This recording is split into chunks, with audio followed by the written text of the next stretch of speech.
Nice to meet you, Kathleen. Nice to meet you. I'm joining you from West Texas, but I have an apartment in LA.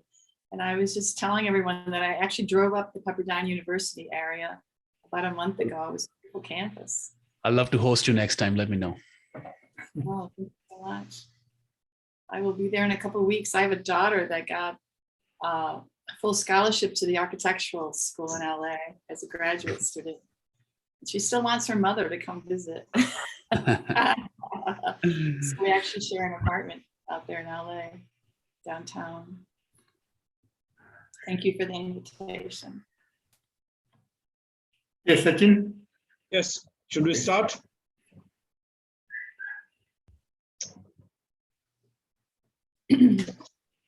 Doctor, ready? Yes, sir. Thank you. So, good evening, friends. Today is the culmination of EMW Gen Next second classroom series on mediation education. Well, students not only from India, we have students from other parts of the world, Pakistan, Bangladesh, and other countries.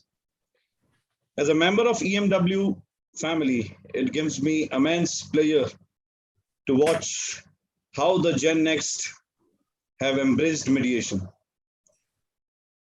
My student friends who have attended the series shown great commitment in understanding and appreciating the mediation education. I thank you, all of my young friends, for supporting the series. Today, we have with us two great luminaries, teachers, speakers, multifaceted personalities on mediation. Welcome Dr. Sukhsimranjit Singh and Madam Catherine Ruane-Leedy. Let me first introduce Dr. Sukhsimranjit Singh. Though he is in US, I know his love for his country. Dr. Sukhsimran is an expert in conflict resolution. He's the Judge Danny Weinstein, Managing Director of Sheros Institute of Dispute Resolution and Associate Professor of Law and Practice at Pepperdine Carso School of Law. He also directs the LLM program in dispute resolution. A great speaker, an author on mediation, on cross-cultural dispute resolution. He has, to his credit, numerous articles in that field. He has delivered TED Talks in India, in US. He has mediated intercultural and commercial cases in US, India, and many other countries. An honorary fellow with the International Academy of Mediators. He's a member council of the Senate of Dispute Resolution of American Bar Association, board member of Weinstein International Foundation. He has trained lawyers, law students in more than 30 states, 40 countries. And I'm happy to share that I'm also a part of his student team when he visited India in 2018 for a master class. Thank you, Doctor. Thank you for being with us. I'm so grateful to have you here. Ma'am Catherine, what to say about her? She had been a highly trained, experienced, bi-coastal mediator, trainer, consultant, author, and advocate. Catherine is specialized in highly conflict mediation with an above 95% agreement rate, where she is working in various states in the US. She teaches 40 hours basic mediation training that is required for a person to be able to become a good mediator. She has volunteered at Harvard to assist with mediation role plays in the negotiation programs. She has coached Massachusetts Institute of Technology. In the short form, we write MIT, graduate students in negotiation and conflict management program. Welcome both, welcome Dr. Saab and welcome Catherine. on board, and you are the pilots of a plane today. On behalf of EMWM family and students attending this program, I welcome both of you. I would request my friends to please keep your cameras live and please pay complete focus and attention in getting whatever best they can deliver to you, and you can have it in your mind and heart. EMW is a team of qualified trained mediator trainers, and EMW is first of its kind project in India where we deliver e-mediation writings pan-India, cross-globe, with wonderful articles, meticulous articles written by top authors, those who are expert in mediation. I welcome you all today for this class. I must appreciate the brainchild or the mother of EMW, Madam Pushp Gupta, and we are the strong pillars. We are a team of about 35 people from different states in India, those who have nurtured this small baby into an adolescent age with 15 additions to our credit. And we will hope to continue with this great work for mediation. Our passion has driven us to take it to an international level, and with great luminaries like today we have on our board. May I now call Anushka Mishra, a student of SOA International Law School from Odisha, to take over. Anushka, please. Yes, sir. Thank you. Good evening to one and all present here. A warm welcome to our guest speakers of today's session. We are honored to have such renowned international masters of mediation here. I am Anushka Mishra from SOA National Institute of Law, currently pursuing my third year BA LLB. Today's topic is on peer mediation. It is a very important topic to understand and grow further in mediation. Here are the ground rules of today's session. Keep your camera on throughout the meeting and your mics muted in order to avoid any disturbance. In case of any questions, you can put it in the chat box, which will be addressed by the speakers at the end of their speech. Thank you. Over to the guest speakers. Sir, ma'am. Dr. Saab, may I have you on the board first? I want to defer to Kathleen, but I will say a few words, and then if you allow me, Mr. Jain, I would love to hear from Kathleen. Great. That's the pilot choice. Who wants to be the lead pilot? Thank you. Also, I want to thank you, Mr. Jain, for being here and for shepherding a great movement in India. It is much needed, and so appreciate the passion with which you have shown these younger minds to the pathway of the future of mediation. And I'm so happy Ms. Gupta is here as well. And I cannot, when she asked me to speak, I cannot say no. So I'm here. In fact, I had a 5 o'clock appointment this morning, finished that. So I'm a little late because I finished that when I'm running here. And then I have another appointment after this, and it's a Sunday morning for us. So I need to figure out why I'm working so hard on a Sunday, but it's a pleasure to be here. We are working hard. The answer is, folks, because the future is in dispute resolution, because the world needs us. Because Mr. Jain, Ms. Gupta, Ms. Leedy, myself, we would not be here right now at different times, but the belief in you and in our future. So I'll say a few words. I really want to hear from Ms. Leedy first, and as in India, we say ladies first, and then I'll give you my perspective on mediation. And all I want to say to you for 1 minute is this, folks, that take our lecture, of course, seriously, however you want to take it, but we are available as resources. There are other lectures we have given that are online. You can look those up. There is a tremendous growth that happened last year because of the pandemic of COVID, unfortunate pandemic. There has been some fortunate developments. And one of those fortunate developments is, let's say, this lecture that we can deliver online remotely, and we are all taking it seriously. 2 years ago, we were not treating webinars that seriously. Now we are, because we have figured out our brains can learn.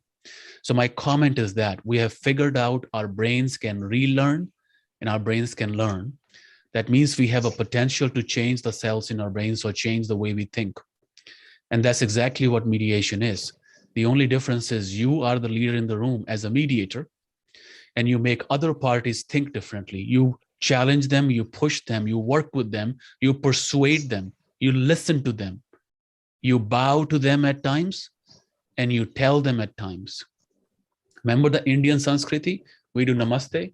You all know the meaning of namaste is bowed, is because my hands are tight. When I do my hands tight, that means I am humble in front of you. Just remember, that's your job as a mediator. Your first job is to be humble. But also know, India has produced some of the best warriors. And the warriors of India don't do this. They attack like this, right? Or they have a sword. It's a combination of being humble and a combination of being confident. I look forward to speaking to you how to develop those skills, what those skills mean to you. I'll give you some ideas, and I'm here for questions and answers. In American teaching, we love hearing from our audience, and I hope we have a chance to listen from you. But with that 1 minute, I really want to hear from Kathleen first. Ms. Leedy, go ahead and teach us, and then I'll follow up. Thank you. Thank you so much, Mr. Singh. Thank Dr. Singh, and thank you so much as well for our kind introductions. And it's a pleasure to be here. And I agree, we're here because we know it's important. And we're here because we believe in this generation.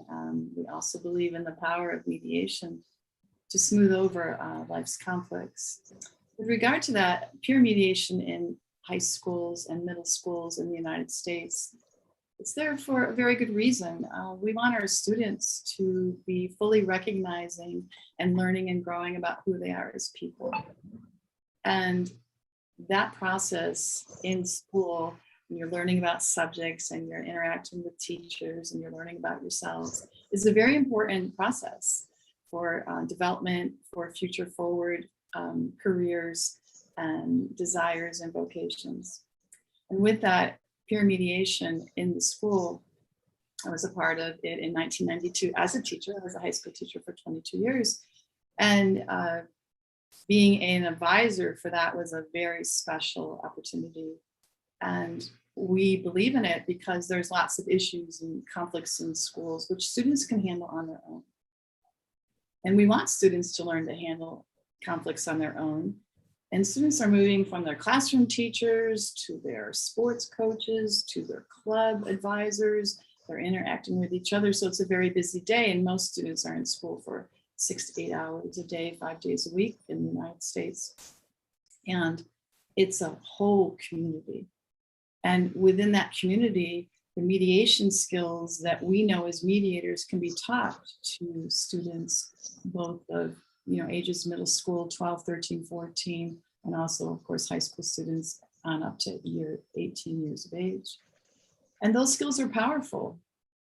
And with peer mediators in school under a peer mediation program or club, these skills can be taught to a group of peer mediators and, of course, bond with each other because of the peer mediation time that they spend together learning these skills as mediators. And with these skills in place can then be an oasis for students that are struggling, having conflicts in school, somehow, some way, conflicts at home, somehow, some way, conflicts within themselves as the mother of 2 past teenage daughters.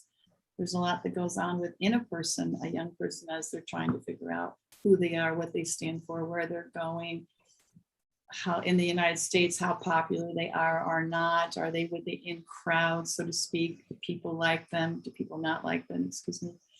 It's just a lot going on, as I've said before. So what happens, our mediator skills that we use with our mediation world, I have mediated both in court and in private practice, which I'm very happy to have done that.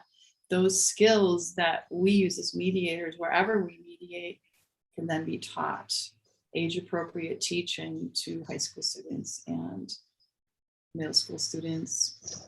And those skills, when practiced amongst students in a school, then start to develop a climate of peace, a climate of confidence, being understanding that whatever somebody says to you, you have the confidence to overcome that. You have the confidence to deal with that. You have the confidence to clarify and really understand that person.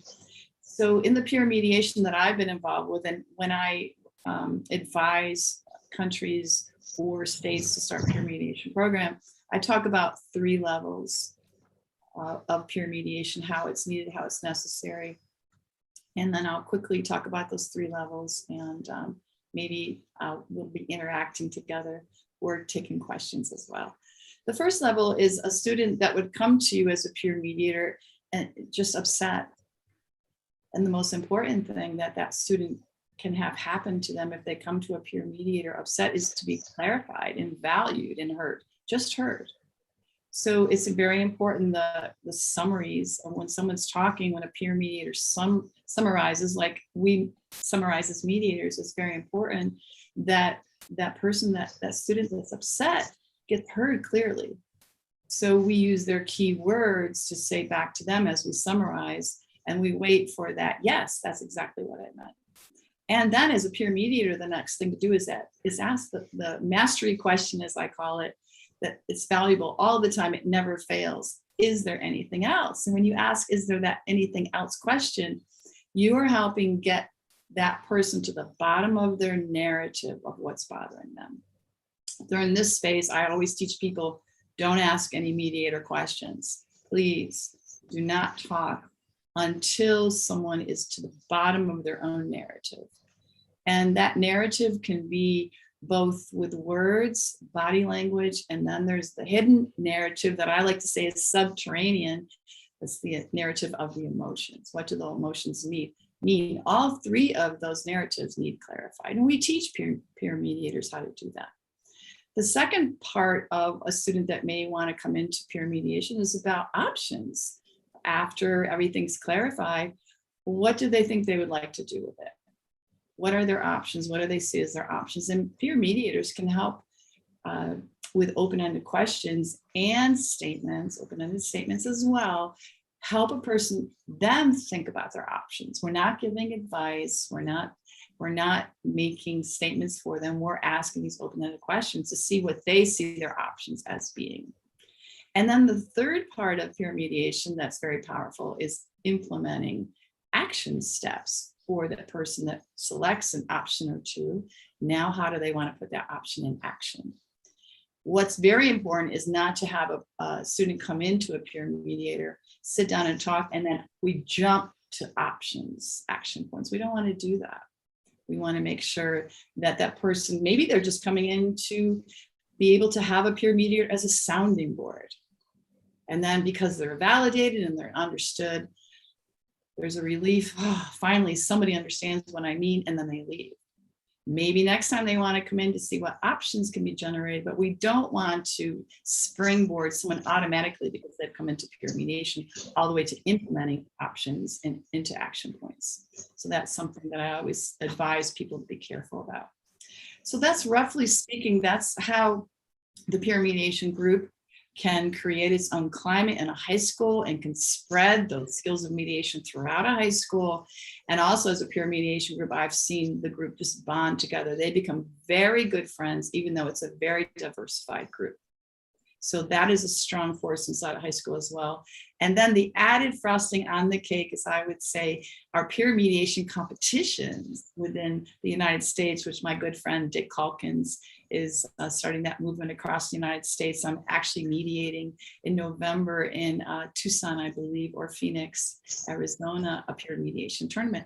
So then the students within the peer mediation group, maybe it's a club, whatever they call it, can compete in tournaments in the United States, whether you travel there or you go there virtually, and around the world, as we spread this idea of peer mediation tournaments where you meet other peer mediators, and then you also get to practice your skills.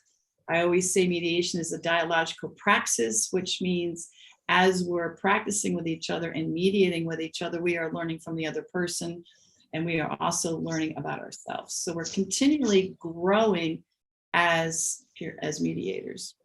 We're continually making sure that we're stimulating our brain, that it's all on fire with all these growth points, and that we're learning each time we mediate. There's something powerful to take away. So that's what I would say as an introduction to peer mediation and how I've been involved with it, and the energy that it can promote, you know, within the group, and then within the school, and then within the world as peer mediators meet each other across the world. Thank you.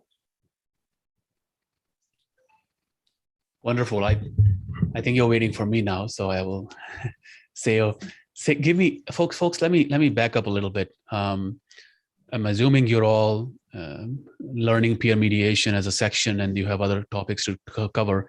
So I'll give you a little overarching theme, and I have connections to what Miss Leedy is mentioning in her talk. So first of all, I want you to let's pause for a second.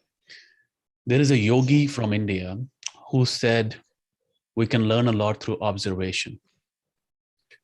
So I hope students here on this call learned something from Miss Kathleen today. I hope you learned that her tone, the tone of her voice, is very welcoming, it's very soothing.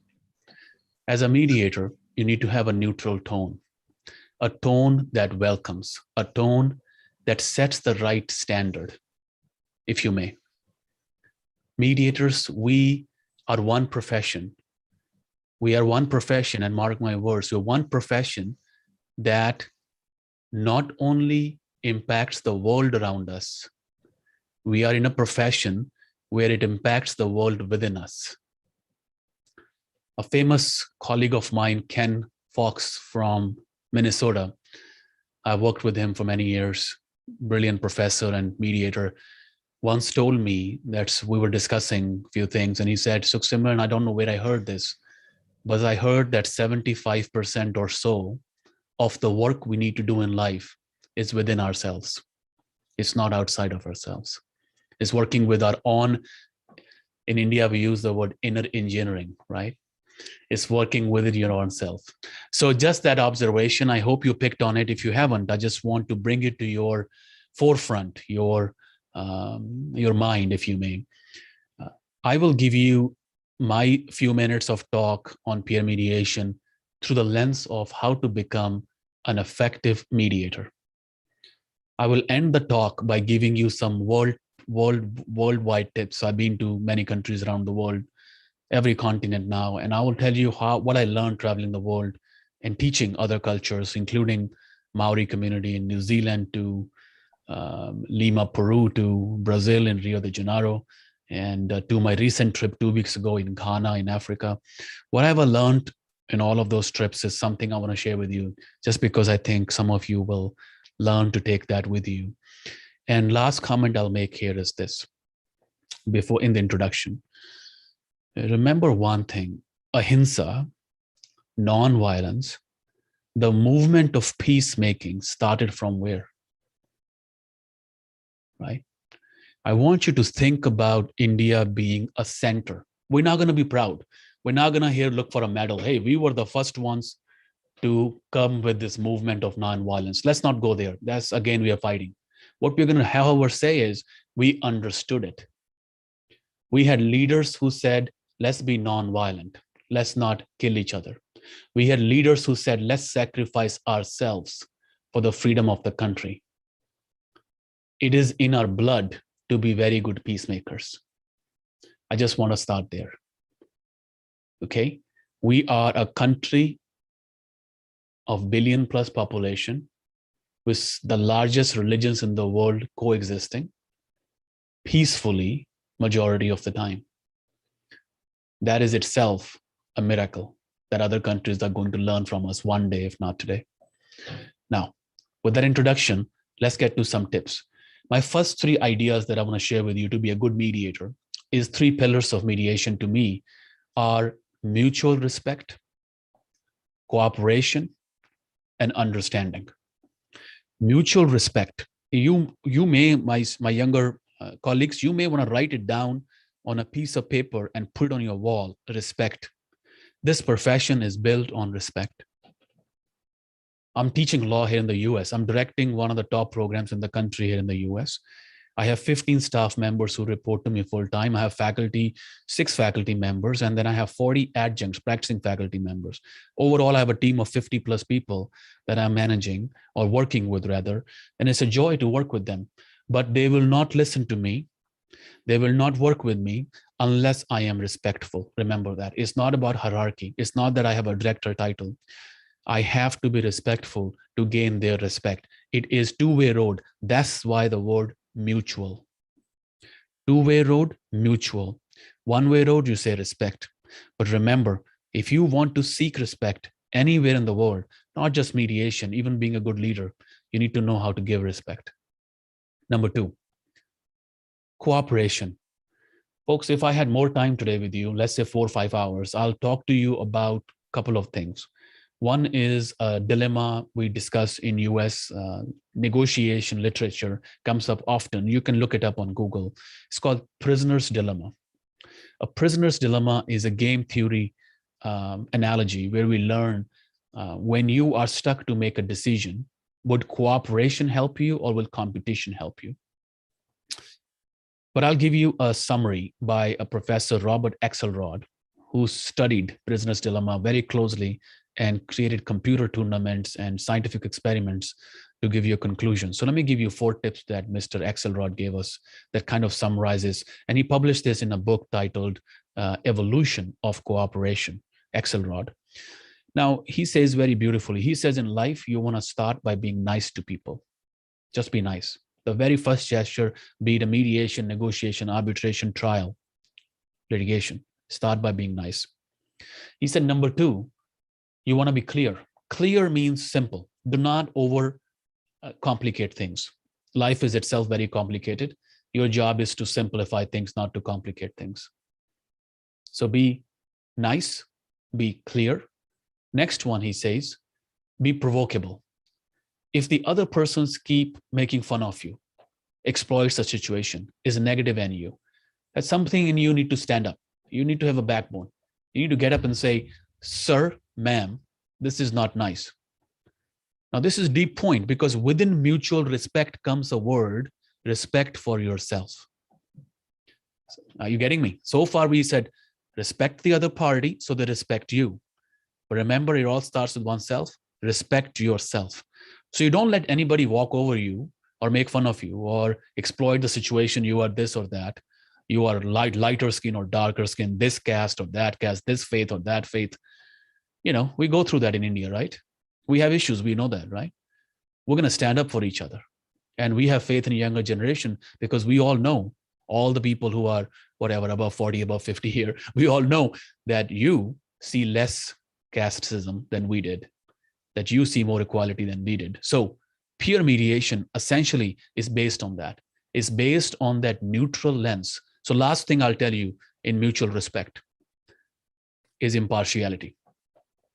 Mutual respect means you have a lens with which you see the world, especially starting with your parties. The lens with which you see the parties has to be impartial. Yes, there is an academic debate, is impartiality possible? Is neutrality there? Is there multi-partiality? I can comment on that. But I'll tell you one thing, my friends. I would not be a good director of a program. I have students from 35 countries right now. I have 7 students from India, brilliant students. I right now have some of the best students India has produced, law students who are doing masters under me. And one is from Gujarat, one is from Bombay, Mumbai, one is from Chandigarh, right? One is from Pune. Now, if I start regionalizing that I like this student over that student, my demise as a good teacher starts. Who taught me this? Mediation taught me this. There's a brilliant part of mediation that it gives us a chance to reshape our minds, because our minds work on social conditioning. And from a young age, you are taught this is right, that is wrong. This group is better, that group is wrong. Let's get rid of all of that through the power of mediation. So welcome to mediation. Welcome to peer mediation. Is it going to be challenging? Yes. Will it take a lot of self-reflection? Yes. Will it take days where you go back and you say, man, this is too difficult. Ms. Gupta, I cannot do this? Yes. Will there be days when it'll be so rewarding that you go back and you say, Mom and Dad, I think I'm going to be a mediator. This is amazing. Yes. Wait for those days. Those days are what we live by. I'll give you a quick example. There's a holiday here in the US called Thanksgiving. Usually happens in November, towards the end of November. Last year during the pandemic, in the day of Thanksgiving, I'm supposed to spend that day with my family. I'm about to, we had plans. I got a call from a different state. And the attorney on this call, in the US, most of our cases come through attorneys. Attorney from this call says, Mr. Singh, I've heard a lot about you. I'm so sorry to disturb you on your Thanksgiving holiday. I need urgent help. I said, okay, what is so urgent? He said, I have a client whose daughter, she's 26 years old. She's paralyzed. She's on bed. Okay. And she might die. Okay. How can I help? Well, the parents cannot see the daughter. She's in hospital and the government has taken over the custody. We call it public guardian here in the US. Custody, just simple concept. Okay. I beg you, would you intervene, do a mediation, and see if you can manage to bring her home for a day? Now, folks, I don't know about you. I couldn't say no. Apologize to my family, spent 6 to 7 hours in mediating online over Zoom. And I helped bring the daughter back that home that night. Not forever, just for that night. She had to go back to the custody next day. The parents cried. They thanked me 10 times or more. This is the power of mediation. You can change people's lives. Could they have done it through litigation? Impossible. Not on Thanksgiving holiday. Could they have done through arbitration? Maybe. Most likely not. It has to be an order. So what's the source of power of mediation? Let's go there. And that applies to peer mediation. The source of power of mediation is party autonomy, is involving parties in the process of mediation. As Ms. Kathleen also said, you have to listen to parties.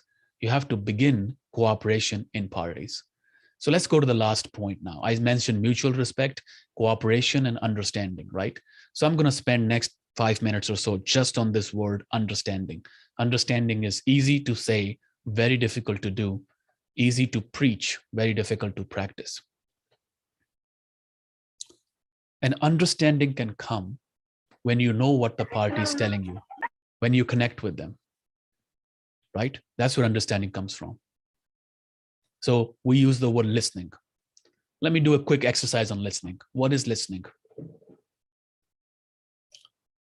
I want all of you to write down on a piece of paper, if you have a piece of paper or your laptops and computers, what is listening? And I'll challenge you that I'll add something to it. I've been working on listening for at least 15 years, if not 20. Just to study the art of listening. What is listening? So here we start.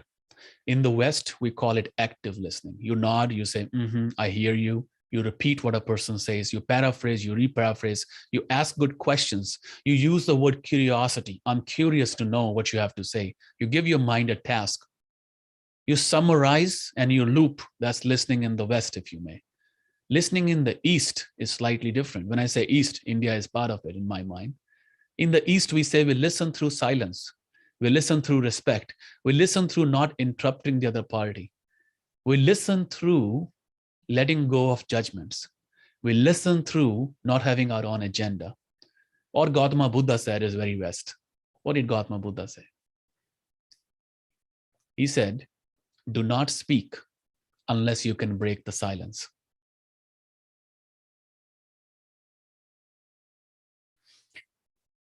Listening is complicated. I just gave you quick tips on East and West. It takes years to practice it. Most of us are taught at a younger age, in fact, asked, rather told, not taught, not asked, told.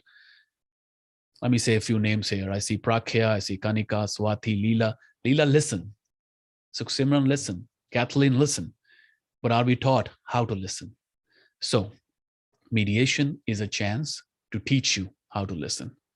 It's not going to come through 1 2-hour webinar or 1 20-hour training or 50 20-hour trainings. It's going to come through only one way. You practicing it in the field. That means while you are mediating, you practice moment to moment listening. And that creates compassion, because the world is based on compassion. As I said earlier, we would not exist in India if we didn't have compassion for each other. How do we cultivate compassion? Is a totally different science and art as well. But I'll give you a personal example. That day, my compassion was, let me help this family that has more need than my own family. I had my sister came down. My sister's a dentist here, lives in California as well. We are only 2 siblings. So my sister and her family were here. My family is here. My parents are here. And I chose to spend my day with another family, somebody else's family, because that is compassion. Mediation teaches us to be compassionate. My last 2 point force. Number 2 point is decision-making, how people decide. This is a whole art and science as well. So we were discussing, remember the 4 steps from Axelrod. We said, be nice. We said, be clear. We said, be provocable, have self-respect, have respect for others, but have the backbone. And let's conclude the 4th point. Axelrod said, after you are provocable, forgive and move on. Let me repeat, forgive and move on. So what is decision-making? Decision-making is letting people decide for themselves, giving people a chance to decide for themselves. Decision-making is understanding how people decide in the first place. My friends, I work with cross-cultural thinking. Let me give you one example. In India, if we, let's say, buy a car, you think a father or a mother will go alone to a dealership and buy the car and come back? Most likely chance never happen. What will happen? He or she will take the entire family. At least they'll go together, husband and wife. They may involve their parents. They may go to temple in the morning, do puja. They may come back and thank their grandparents and touch their feet and say, we got a new car today. Now that itself, let's just break that example apart. That is called collective decision-making in cross-cultural research, collective thinking. In America, can I go buy the car myself? Absolutely. Usually we involve our significant other is a word we use, but sometimes we don't. I'm in the process of buying a home right now, another home in LA, and who is buying the home? It's me and my wife. I don't have to involve anybody else. As individualist decision-making. Individualist decision-making, people are given a choice from a young age to decide for themselves. Collective decision-making, they look for somebody else. So when you are peer mediating, build those people up who do not know how to be individualist decision makers, because they will look up to you and they'll be quiet. They will not speak a lot. And you, my friend, have to figure that out. And you have to say, okay, Anushka, okay, Kanika, okay, Sukhsimran, okay, Singh, okay, Mr. Jan, looks like you need help. That is something you have to figure out, because in collective decision-making, not everybody is used to decision-making individually. So what I'll call this is give power and then manage power. Give power equally and then manage power mindfully. Let me repeat. Give power to both parties, if there are 2 parties or multiple parties, equally, and then manage power mindfully. My last example here. So 4 years ago, 3.5 years ago, city of Beverly Hills, as many of you have heard, is a famous city here in LA, reached me and said, would you like to do a mediation for us? In any city government, you have to apply. It's called a scope of work proposal. I submitted a proposal. I was interested, spoke to my peers and Pepperdine, said, this is a big case. Would you like me to take it? They said, absolutely. Looks like prestigious. You're going to help a city. Long story short, went before the city council. The mayor at that time, Lily Bossy, interviewed among the other council members, vice mayors and others. And they all liked what I had to say, and I got the job. And my job was to help eradicate, or at least understand, if not resolve, a conflict that is 24 years in the making. It was between landlords and tenants in one of the most prestigious real estate in the world, Beverly Hills. And an Indian-born mediator got a case. So I took up the case. I helped them resolve. I wrote a 28-page report. I think we came to a good consensus overall. We resolved 4 or 5 out of 6 issues, not every issue, many issues. We worked together. But my point is this: I didn't do it. People did it. Citizens of Beverly Hills did it. All I did is give them the power to do it. Appoint the right people. They were leaders on both sides. I had to find who they were, encourage them, bring them up. And once they started speaking, mediating, I did what we call facilitating. So my concluding point here is be a good mediator through facilitation. I remember Ms. Kathleen used the word to facilitate. A good mediator is a facilitator. A good mediator is not an arbitrator, not a judge. No, no, no. A good mediator facilitates, goes to one room or puts them in the same room, facilitates, let them talk. Why? Because you want the decision-making to come from them. How you give them power, how you manage that power. Last point, growth. Your eye should always be towards future, growth. Growth, people want to grow individually. The fact that you're all sitting here today, listening to this webinar or class, because you want to grow. Why would be here? Why am I giving my Sunday morning up away from my family? Because I want to grow. I still want to grow as a teacher. I want to stay humble. It's not a big deal. I've given talks in 40 countries. I'm still a simple man from India who's trying to improve every day. My teachers, many of them Indians, Dr. Ranbir Singh, who called me early this morning, Vice Chancellor of National Law University, retired Vice Chancellor of National Law University, Delhi. My teachers, Justice G.S. Singhvi, my teachers, Mr. R.C. Lohati, retired Chief Justice of India, 35th Chief Justice, who's right now arbitrating in Delhi. Or one of the best attorneys India has ever produced, Mr. P.P. Rao. They have built me up. Sadhana Ramachandran, who is a Supreme Court attorney right now, working in Delhi High Court as a mediator, is my peer in mediation circles, but a brilliant woman. Ms. Gupta, who is here with you, a brilliant mediator. Mr. Jain, a brilliant mediator himself. Let's learn from all of them. So it's not just me or Kathleen, it's all of us together, and India has some of the best. So what is about growth? I said I'm growing. So I want you to write down 2 words if you have pen and paper. So far, all I've been discussing is what we call procedural justice, procedural orientation. You see, America is a lot about procedure. Who shows up? Who gets the power? Who speaks? How do we listen when they speak? That's all procedure. You see procedure, procedural justice, or civil procedure as we call in India. Section 89 of civil procedure gives power in India for mediation, for example, right? Civil procedure. Let's borrow the word procedure. This is a lot about procedure here. So far, I've discussed listening, creating cooperation, decision-making, giving power, managing power, mutual respect, cooperation. That's all procedure. Let's go to substantive justice. Some people look for substantive justice. What is that? They say, Mr. Miss Peer Mediator, what I need from you is help me eradicate this conflict with my colleague, my hostel mate, or my good friend from last year or from last month. You say, okay. You see what happened now? This is not about just procedure. It's about I need eradication of that conflict. Otherwise, I'm not speaking to her anymore, ever. She called me this and I hate her for that and I need to eradicate. Now see what's happening here? She wants a substantive justice, which means she has an issue that she wants resolved. Here's my tip on that, and I'll stop speaking after this. Folks, there's always past and there's always future in mediation. Past is what people come to you. They will not be in front of you unless they have some conflict in the past. Your job is dualistic. You need to understand the past, discuss the past, help understand the past to resolve the past, but you have to have an eye, your third eye, if you may, towards the future. Because you're going to use the future as a leverage to move people away from past while resolving the past. Let me repeat it. You have to move people towards the future while understanding past and creating a resolution towards the past. Happy to come back to it and explain more if we have more time, but I feel like I've spoken a lot so far. I appreciate your patience with me. This is a magic, folks. Mediation is a magic, be it peer mediation or other mediations. But remember to give power and share power.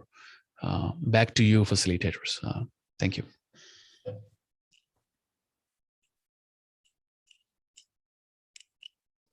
Catherine, you want to add something? You want to share something more?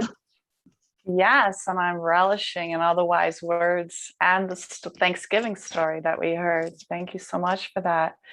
Yes, there's a couple of things I'd like to add. All of you, you have your own personality, your own style, and that's where you start. I always say every mediator has to find their style, their confidence, and their courage. So don't think you have to be like somebody that you know or someone that you've seen. You start with yourself. And we all started with ourselves back in the day before we mediated 900 cases or whatever we have done now. And because mediation speak, as I like to say, is about learning new skills, as was mentioned, sometimes you're not going to be good at it because people have natural talents that will make you naturally good as a mediator. But then we have to grow because nothing in life holds still. You're either growing or a part of us is dying off. So we want to grow. So when I train, we have to be patient with learning new things. And you can look up, it's called the hierarchy of competence. Hierarchy of competence. It shows how when we first start to learn something new, we're not good at it. We're terrible at it, oftentimes.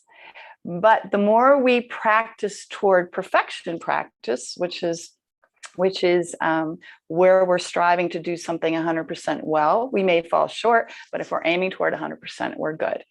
And the more that you practice and learn, then if you look up that hierarchy of competence, you see that you're getting a little better. And at the peak of the triangle of the hierarchy of competence is you are very good unconsciously, which means when you're first learning, you have to think, oh, I did this wrong. I need to do this. I did that wrong. I need to adjust. I need to do different. But when you get used to and competent of the new skill you've learned, like let's say reiteration, summarization, when you memorize words, mediators have to memorize. You have to memorize, which is the lowest level of learning, memorization. So you learn to memorize keywords. When you get good at that, you're doing it unconsciously. You're doing it intuitively. It's coming, it's flowing out of you. So be patient with the process of learning new skills on that hierarchy of competence that shows you, because as you learn, you grow confidence. So we've got your mediator style, we've got your mediator confidence. And then with that, then you have the courage to ask the provocative, dangerous question at the mediation table. So how is that for you that someone just yelled right now at the mediation table? That's a dangerous question of clarity. But remember, your mediation table is your mediation table, and you are the conductor of the process. Lawyers, as I like to say, are gladiators in court, and we need our lawyers to be bulldogs for us and to be gladiators for our cause. But mediators are conductors of the symphony, and the people at the table are the different instruments in the symphony, and it's our job to make sure all the instruments are heard and clarified. So that mediator style confidence and courage is very important, because you know what? Every mediation, we do not know where we're going. We do not know where we're going to end up. It's an unknown journey, and makes mediation very twisty and turny, and it makes it very interesting. So 2 things that I would say that you need to do, and I always put this out as a charge in my training classes. Number 1, who do you want to be as a mediator? Who do you want to be? How do you see yourself as a mediator? What do you stand for as a person in mediation? You need to know who you are. If you don't know who you are, you'll be able to be pushed around in the mediation table by very aggressive people that may be sitting there with you. So who are you as a mediator? And that will change as you grow, and we are growing today as instructors and listeners and observers. It will change, and that's okay. But you need to have a foundation for where you want to start. As a mediator, this is how I see myself. This is who I am as a person and a mediator. And then secondly, you need to start thinking about, what do I want at my mediation table? How do I see my mediation table? I can tell you one example. I see my mediation table as clarity. Everything gets clarified. So because I want everything clarified at my mediation table, I use reiteration summaries, which means I'm memorizing almost everything people say and then reiterating it back. And then number two, I do not want someone at my mediation table to be rejected. And you know how mediators reject people at their mediation table? People get upset and maybe raise their voice and maybe start to yell or maybe use an insulting word. And a mediator may say, okay, it's time for a break. Would everyone like to take a break now? And they leave that provocative underbelly emotional narrative that just came out of that person. They leave it hanging and everyone takes a break. And so what does that create? Maybe shame, maybe guilt in the person that erupted, instead of valuing that emotional narrative and saying, thank you very much for that. It seems like that emotion, those words on a scale of 1 to 10 are a 10 for you, and moving forward and inviting that process onto the mediation table. I know that I will always invite that emotional underbelly as well as everything else to come onto the mediation table. And I have the confidence to clarify that. I am holding the mediation in a safe space of being steady. And I've got everyone's back as a mediator. I know that. So you have to know yourself and how you want your mediation table to be. And when you start to formulate those ideas in your mind, what's important to you as a mediator, you will start to conduct mediations in that fashion.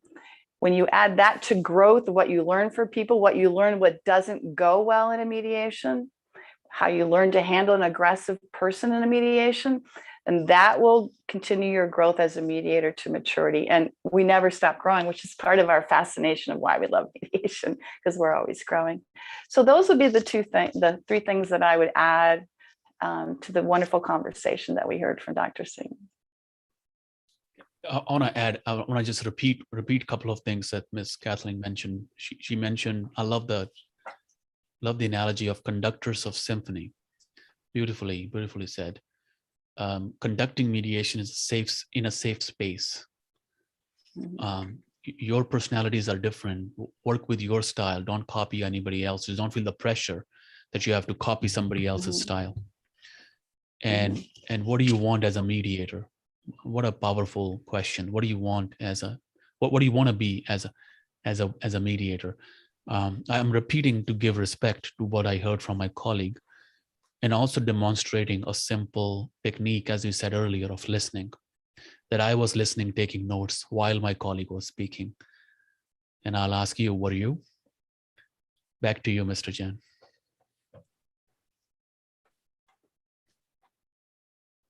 You're muted. Mr. Jain, on the bottom left of your screen, go ahead and unmute yourself.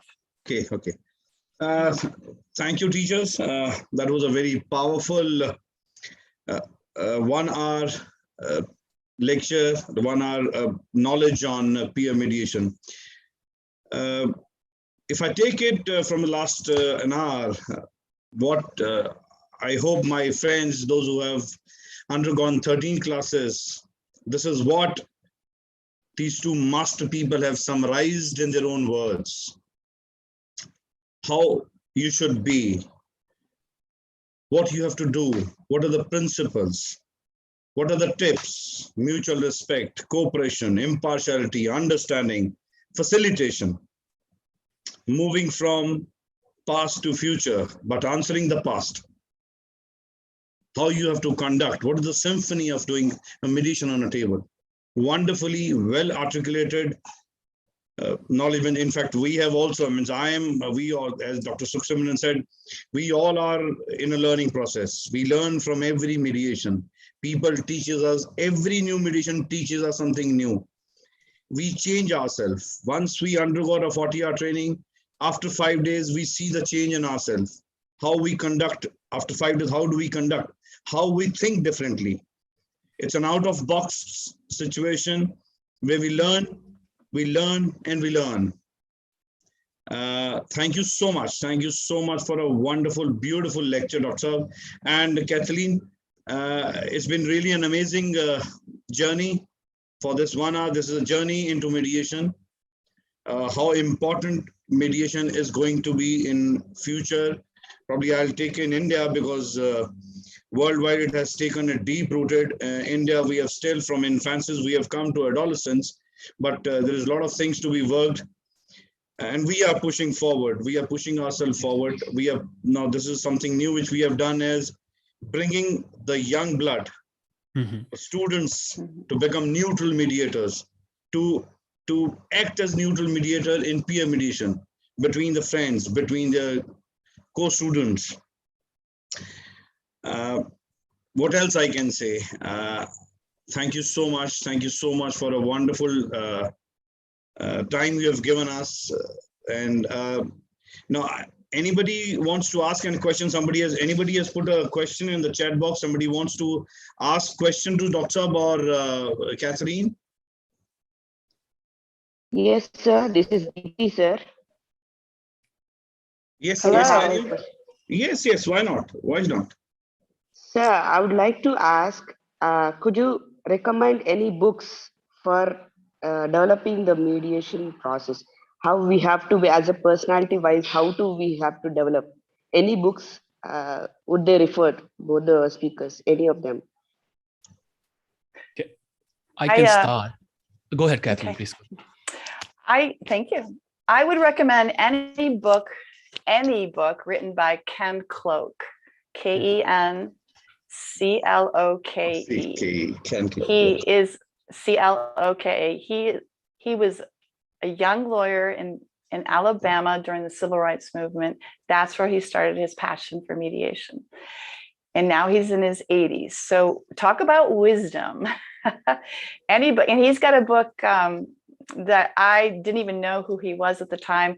I was trying to find some information that kind of sounded like how I mediated. And he has this book, I think it's called Mediating Dangerously. And so he would be a wonderful author.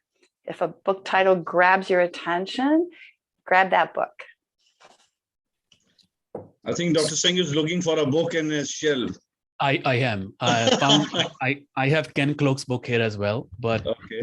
the guru of mediation in US, at least, who written some really one of the first theses on mediation, is Christopher Moore. And this book is one of the often used book for many of us to understand mediation. It's simple, The Mediation Process by Christopher Moore, Moore. And Christopher goes deep into all the issues we discussed today and many others. And it's a serious book on mediation that, anyway, so, but I want to recommend you a couple of books from India that are easily available. So one of the books was published recently, and I was an author, I published one chapter, and there were chapters by judges and attorneys from India. Is published by a body called Madhyam. And it is a collection. Ms. Gupta, you may have reference to that book, but it's a collection of— Yes, sir, I have a copy of that. We have. Okay. And I want to recommend not just books from, and I'm going to look for one more book was gifted to me by an Indian mediator that I found really powerful. So I would say read both Western and Indian books. Do not stumble to the bias that West is the best, and you have to. There is a lot of wisdom in India, and I will add one more thing there. And Ken is a good friend of mine. He and I co-train at different times, and I've recently interviewed him for a gig in Pepperdine. But the thing with the complexity, folks, that's such a good question you asked, ma'am. The complexity, you have to think about, all of you, as you read. I'll give you a source. There's one of the most powerful TED Talks. One of the most powerful TED Talks is by a woman from Nigeria. Her name is Chimamanda Adichie. Very difficult name, but last name is Adichie, Adichie. Chimamanda Adichie, Nigeria. And she makes a point in her talk, and she says the danger of a single story. So regardless of whatever book you pick, do not stumble to the fact that that's the way mediation is. Be it Christopher's books, Ken's book, Madhyam's book, Singh's book, anybody's book. There are multiple ways to doing mediation. And the beauty of India is the traditions, the customs, and the next generation that's going to challenge all those traditions and customs. The morphing of the future that's going to come out of it is in your hands. So rely on these books. These are great resource, but we are waiting for the ones that you're going to write. Also, in my personal growth as a mediator, I went online with Christopher Voss, Voss, on LinkedIn, and hostage negotiation mediations, because guess what? In hostage negotiation, you can't split the difference. You can't split a person in half and negotiate out half a person. In hostage negotiation, you've got to get the whole person to safety. So I have up 2.0 or 5.0.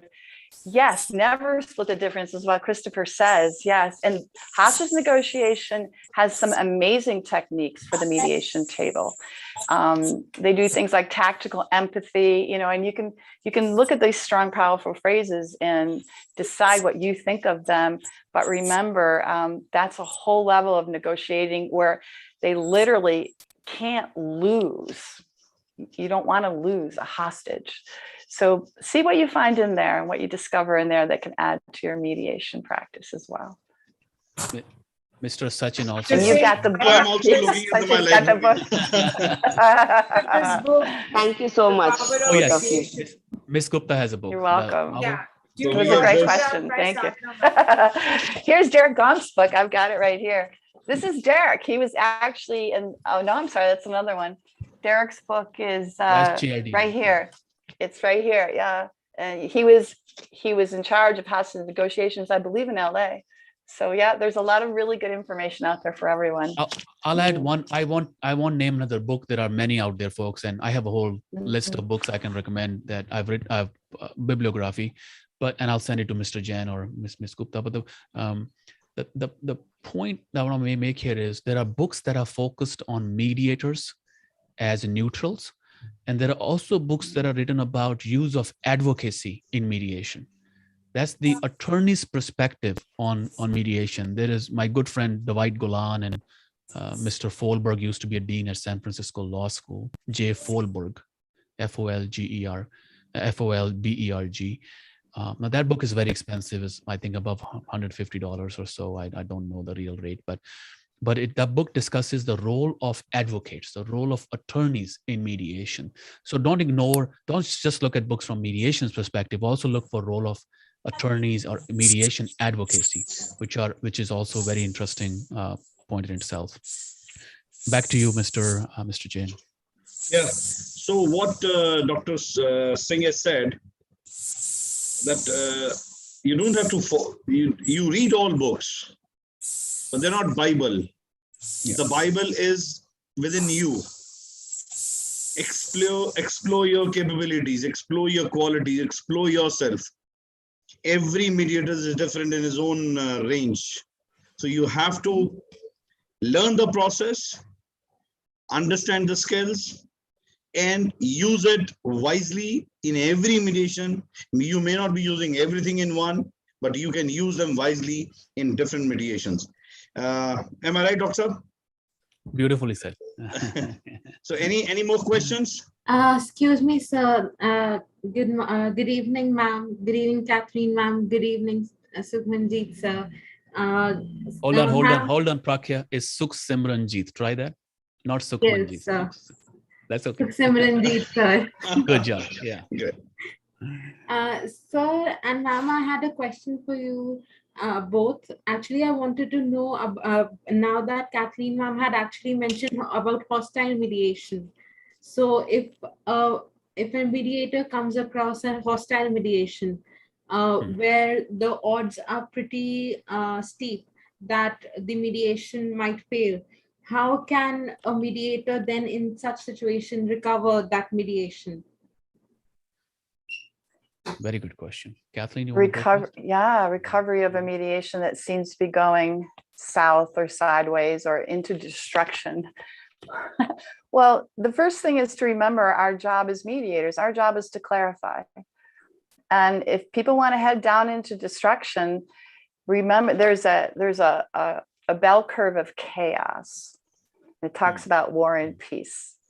And as a mediator, you have to hold that space. As you now venture into the unknown path of destruction that we're all going to, it's your job to clarify and to ask that, ask that provocative question, that important question. It seems like we're headed toward destruction here. Is that a place where everyone is willing to go?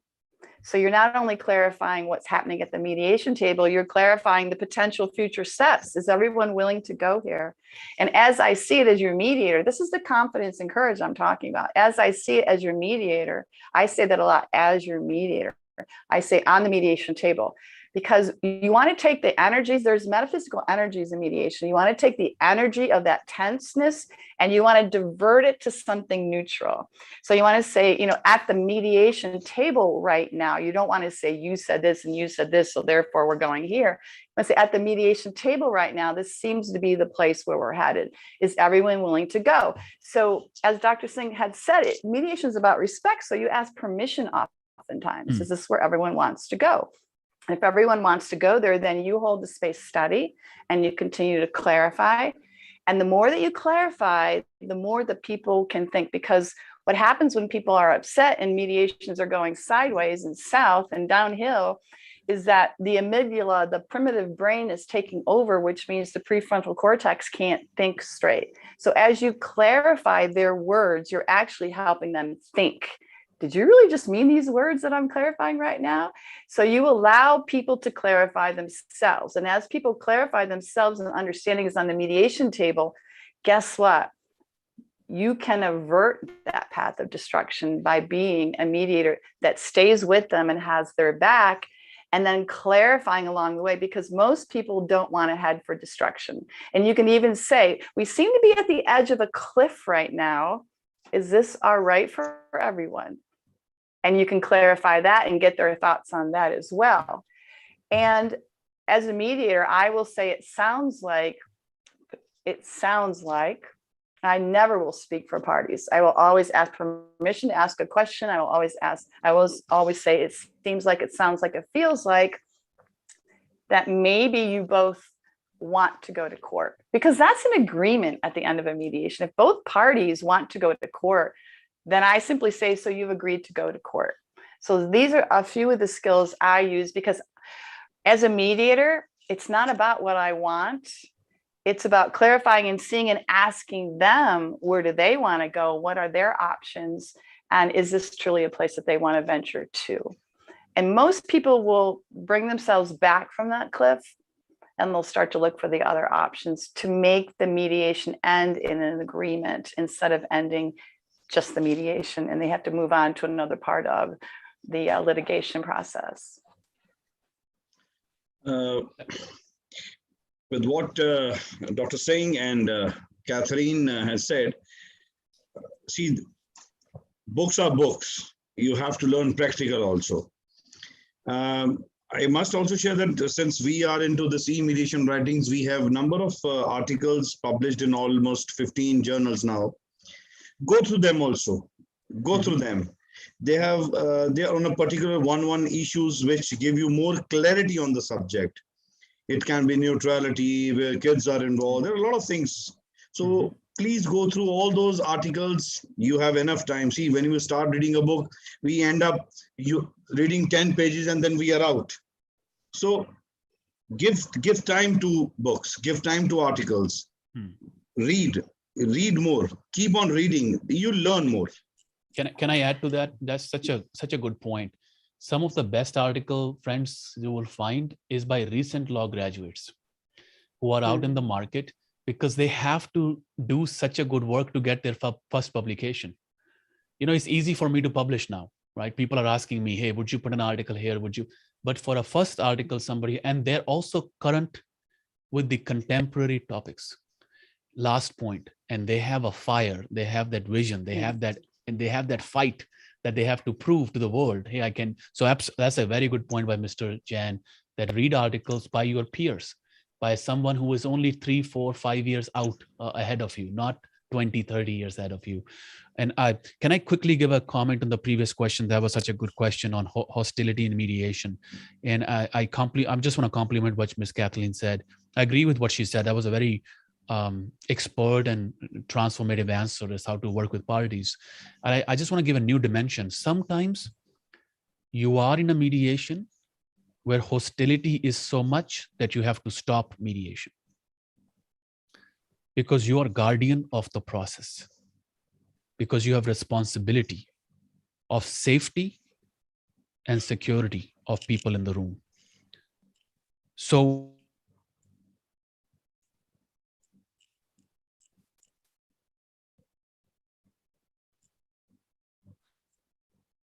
ask for I help. think we might. In life, I you think will we gain might have lost. There we go. Yeah. So looking up and asking for help is a very helpful thing. Yeah. Okay. You remember, as a mediator, you can label what's happening at the table. What I say, I don't typically, and this is a mastery skill for me. I don't typically interfere with conversation, but what I do, and I don't have any, I've never had ground rules as a mediator because, if my mediation needs interrupted, I'm going to be the first one to interrupt everyone because I think it needs to be interrupted. So I will interrupt and say, excuse me 1 second, as your mediator, I'll put my hand on the table because I mean it, or I'll raise my hand in Zoom. Say, are you both comfortable talking to each other this way? Because every family, every business relationship has a culture of conflict. And I need to understand that conflict, and I need not to interfere with it if that's how they're used to talking to each other. If both people say yes, I actually push myself back further away from the table and let the conversation continue. But the safety that Dr. Singh is talking about is incredibly important too. And you can ask that question. Is everyone feeling safe right now with this highly honest, passionate conversation? Because you want to use neutral words. You want to uplift all those words, your words, up into the higher elevations of beauty. So you want to say, is everyone comfortable with this passionate, very honest, and thank you for it conversation? You can see my eyes are getting bigger as I'm talking about this because it's an animation point, and you don't want to take that from them. At the same time, yes, safety is important, and we need to make sure that everyone is feeling safe at the mediation table. Can we hear from Ms. Gupta for a second? In fact, I was about to invite her. You've taken my words. Thank you. Thank you so much. I don't think so, Sachin. I can speak anything after hearing to Dr. Singh and Kathleen. It was such a powerful session. Rather, I would use a word for Dr. Singh. Dr. Singh, you have that Rouhani connect with your participants. The way you deliver your expressions, it's completely Rouhani. I belong to a mission which is Radha Swami mission. So we are disciple of Sant Rajendra Singh Ji Maharaj, who is there in US. He's in Chicago right now. So when he delivers that satsang in the morning, I can see that Rouhani connect. Today I felt that similar thing while you were delivering the expression. That mutual respect, two-way street, you say, yes, it is. It gives us the power, to change ourselves, to connect with our fellow beings by creating a power of mutual respect and being humble and being clear and simple in our day-to-day life. Mediation is nothing but I always repeat, it's meditation and medication for a person to live a beautiful, simple life. A life without challenges, a life which you can really cherish, which is not filled with competition, but with cooperation with each other, filled with listening and understanding. Today, I've learned a new meaning for listening. Yes, a listening which is filled with emotions. I am short of words, Kathleen, the way you have utilized the whole decorum for the mediators table, what all other tools available on mediators table, it definitely will make me a better mediator tomorrow when I'm going to do the mediation, another mediation tomorrow at 3 p.m. So I'm going to utilize few skills which I have borrowed today from our leaders, speaker, our legends, Dr. Singh and Kathleen. So thank you so much for being with us. Definitely it will be so powerful for me. Thank you so much. It was a privilege. You're very welcome. So friends, I hope you must have understood the concept of a very fine tone, what tone we use and tone make real meaning in our real lives. That our tone depict our character, tone depict our behavior, tone, a softer tone take us the trust which a parties want. They want to trust somebody and they trust with their tone, with their behavior. So with all, thank you so much. Today's class has been an amazing class where we have learned about the skills. We have learned about believe in yourself. You don't have to copy anyone. You have to be yourself. And with what our two master teachers have delivered, I think they'll be taking you people a long way in your careers to become fantastic mediators, become authors, and we'll be happy to read your articles one fine day. My sincere thanks to Dr. Sukhsimran Jeet Singh, to Catherine and Lady. Thank you so much for being part of EMW. We are blessed to have you, and we'll continue to take your blessings in future also. Thank you so much. Thank The you best so to much. all. So nice to meet you, Dr. Singh. Thank you so all. much. Thank you for inviting us. Thank you so much. Miss Thank you for sparing. Thank you so time. much. Thank you so much. Everyone have a wonderful evening and sleep well. Yeah, Yeah. thank you. Have a wonderful Sunday. Have a wonderful Sunday. Wonderful. Thank you. Yeah. Thank you. Thank you. So with your Bye-bye. permission, Thank you, Mr. let Jain. me sign Thank off the program. Goodbye, sir. our students also. Goodbye. Goodbye. Thank you, friends. Thank you for being Thank you. part of this second gen EN class. And I hope you people will have a cherished memories of these classes. All the best. Grow well. My blessings.